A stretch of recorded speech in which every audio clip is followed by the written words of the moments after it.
control of our actions, not just our thoughts. And controlling actions comes when you realize that there's a crisis, there's a difficulty in your situation, in your life. I'll tell you a short story about myself. I was leading a very simple, relaxed life in Karachi with a friend-like husband, 2 great kids, a good job. I was the demon principal of one school, so you know all that comes with it. It's usually my way or the highway, and a great bunch of friends. Then what happened? Crisis struck. I lost my father. My mother was in Lahore, and I was needed in Lahore. So just the thought of changing cities and shifting families was pretty daunting. But I was just toying with this idea when another crisis struck. My mother had a stroke, and that meant that overnight I needed to move cities. Luckily, both my kids that year had gone to their universities abroad, so it just left my husband to take care of, and I packed my bags and landed in Lahore. God bless my workplace. I got a work that took me back to Karachi a number of times, and I was able to manage 2 households. I've been doing that for the last 12 years now. So my home, my family, my husband is in Karachi.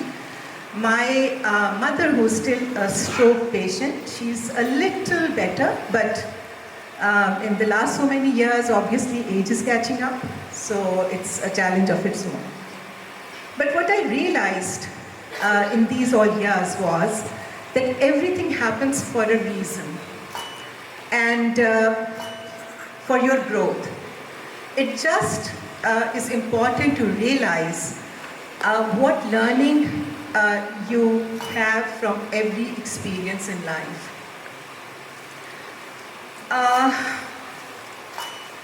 There used to be a time when my kids they were in school. I used to take them to a tennis club, good old days.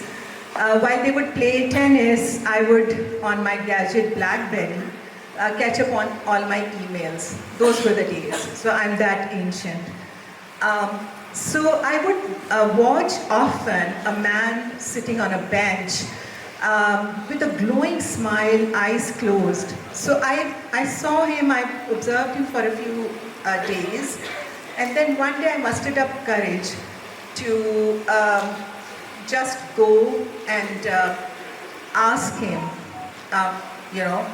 what is it that he does? Why does he sit there with his eyes closed and, with a beaming smile and breathing? And he said, I enjoy the breezes. So breezes, I had never thought or heard of breezes. What is that? And this thought stuck with me. Last evening, I was preparing for today, and the breezes came back to me.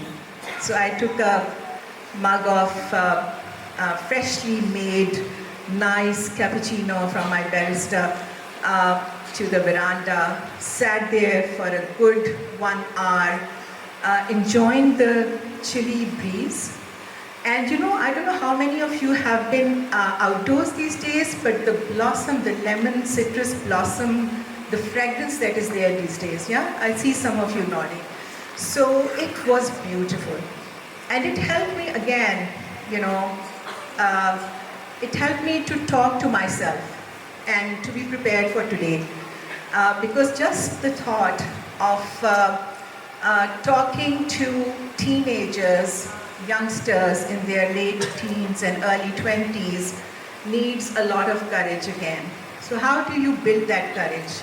And how do you maintain that courage is what is an essential lesson in life. Yeah, so one thing that again came to my mind was tranquility. Life is so fast, but tranquility is the new luxury. Just stop, take some time off, sit in the veranda with a nice cup of tea, close your eyes and listen to music. I played Kanya Yari last night, and then After that, obviously, the other guy, who is he? Khalid, yeah? But it was a great evening yesterday. So that helps you talk to yourself and talk to, your surroundings, and then recenter yourself for the next day. So over this time, where a lot of people have told me that I'm doing something great, something awesome, because I'm managing 2 households, I'm doing a full-day job, and so many other roles that one plays. How do I manage? It's all about breezes, tranquility, and the me time. So that is essential. So I think life otherwise would become very difficult. Next thing, in this age of complexity, technology, anxiety, to have this marvelous wisdom of where to stop is essential, and where to recognize your worries and how to let go of them. We all worry, right? Can you raise your hands? How many of you worry? I do a lot. I could have raised both my hands, yeah. And it's just, worry, worry, worry. But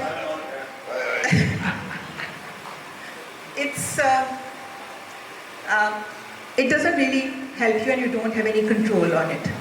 Your thoughts wander, they come back and wander again. Daniel Gilbert and Matthew Killingsworth did a research, and they said that our minds wander 46.9% of the time we spent awake in 24 hours. I'm sure since I started talking to you, your minds must have wandered. Yeah? Did they?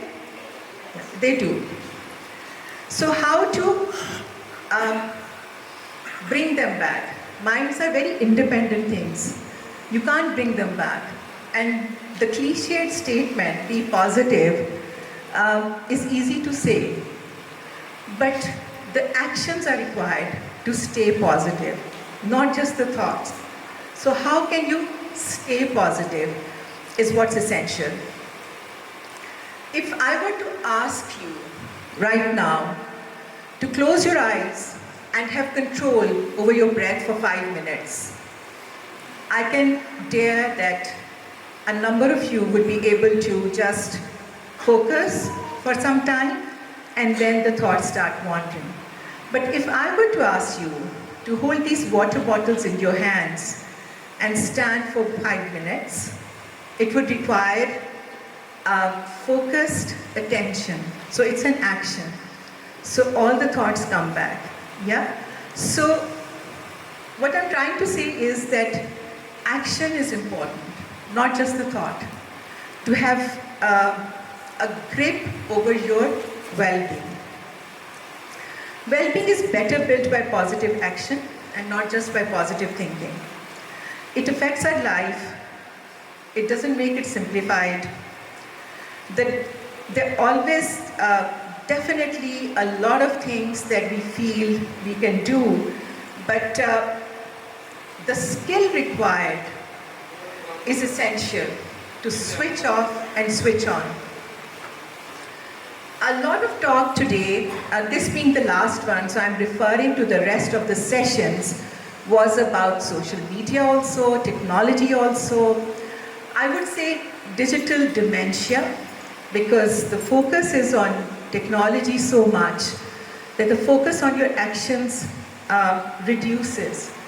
So with all the gadgets around us, and you can see one on the screen also, how to bring back your thoughts. Stand up, do some physical exercise, have a healthy diet. But with that, healthy mind needs focused attention, and that is also as important as healthy diet and a balanced diet.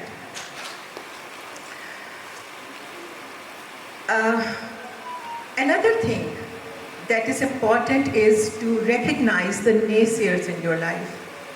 People who kill joy, people who bring you down, because then they boost your ego. And when ego has a field day, your soul has a miserable day. Because ego means it's all about me. Soul means it's all about everybody, yeah? So, again, the realization that how we can put ego to sleep and not compare ourselves to others.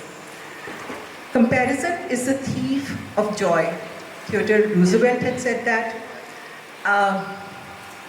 This green smoothie, the slides are going a little faster, but it's all about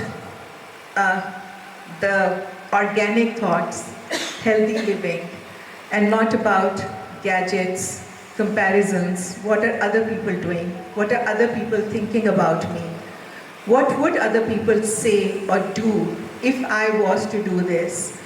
The confidence that you need to have in yourself and the knowledge that what you are doing feels right for you at that given point is the most important thing.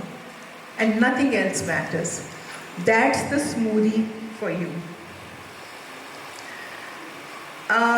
There was a Harvard study which carried over a number of decades of 700 people. It started in 1938 and concluded in 2012. This was the last slide, so just let it be. So it concluded in 2012. It was about what makes us flourish as people. And after all these years and 700 people scrutinized and studied, what emerged was that happiness does not come from money, it does not come from success, it doesn't come from fame or work, it only comes from relationships and how you nurture relationships. So that again is a key ingredient. My story, when I shifted cities and it changed my life, what helped me survive was my relationships and the importance that I gave to people whom I may not have recognized earlier. This week we celebrated the Women's Day. So early in the morning, before I set out for my office, I just wanted to do something special for all those women in my life whom I have not consciously realized have contributed to my life. So believe me, from those old aunts to second or third cousins, to friends I had never connected in the last many years, to heads of schools across Beacon House, from Peshawar, where maybe a head who's a cancer patient hasn't taken a day off, to Sakhar, to Sawat, all those great women who are making a difference in so many lives, I just sent out messages to them. And this was the first time I did this. But over a number of years, I have been doing these kind of silly things with different people because I like to stay connected, I like to nurture relationships. And believe me, by 9 a.m., when I reached office, my inbox was inundated with almost 200 messages. And they just, for all the guards who take care of us at the office, standing in the fog and opening the gate and the barriers and the doors, which just, made my day. But till day, I see them smiling. So those kind of small, you can say deposits in your account of relationships is immense and it stays for life. Finally, I would just say that, what should I say? Something is written here, yeah, your life is your story. Write well, edit often. But before leaving, let's do that exercise again. Are we ready for that exercise? Can we stretch our hands? And are you all ready? Yes. I will count till 3. And when I say 3, we all clap. Yeah? 1, 2, 3. A very aware crowd. So see, you've already learned something. So when you are told to do something, you won't follow that a lot. But when you see others doing it, you do. And in this short time of obviously more than 5 minutes, but hopefully less than 10 minutes, so you learned, yeah? Thank you so much.